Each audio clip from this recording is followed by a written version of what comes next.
8 candidates have qualified for the first Republican presidential primary debate August 23rd in Milwaukee, Wisconsin. Former Vice President Mike Pence became the latest to meet the requirements on Monday.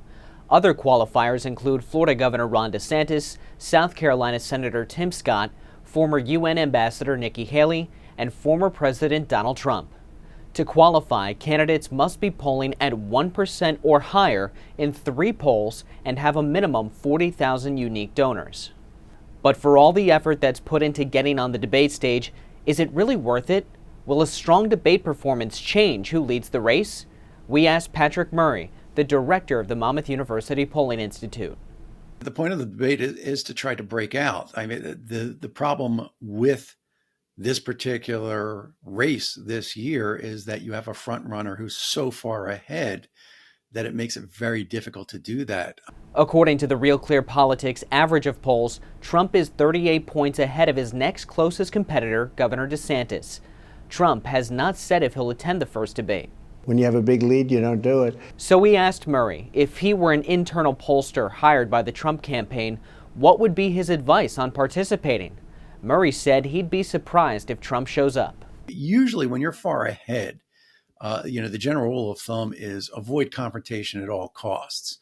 It's going to be very difficult for these other candidates to make Donald Trump look weak if he's not there on the stage with him to respond. History shows debates don't change who's on top, but they can impact lesser-known candidates. The Real Clear Politics average of polls from the 2016 Republican primary shows how Donald Trump took the lead in July 2015 and never really looked back. But after debates in August, September, and 2 in October, former Florida Governor Jeb Bush and Wisconsin Governor Scott Walker fell, while Dr. Ben Carson got his name out there and gained momentum. The 2020 Democratic primary was somewhat similar. President Biden and Senator Bernie Sanders were the frontrunners.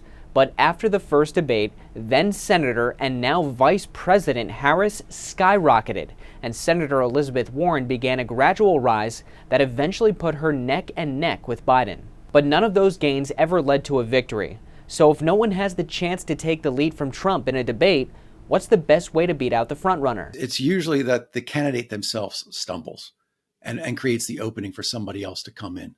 That is really, kind of the key, is that you can't create somebody's downfall.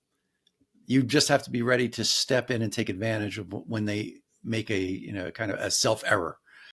Thanks for watching. In this time of media mistrust, Straight Arrow News is on a mission to bring you unbiased, fact-based reporting. So like and subscribe to Straight Arrow News below. And to see all of our content, go to straightarrownews.com.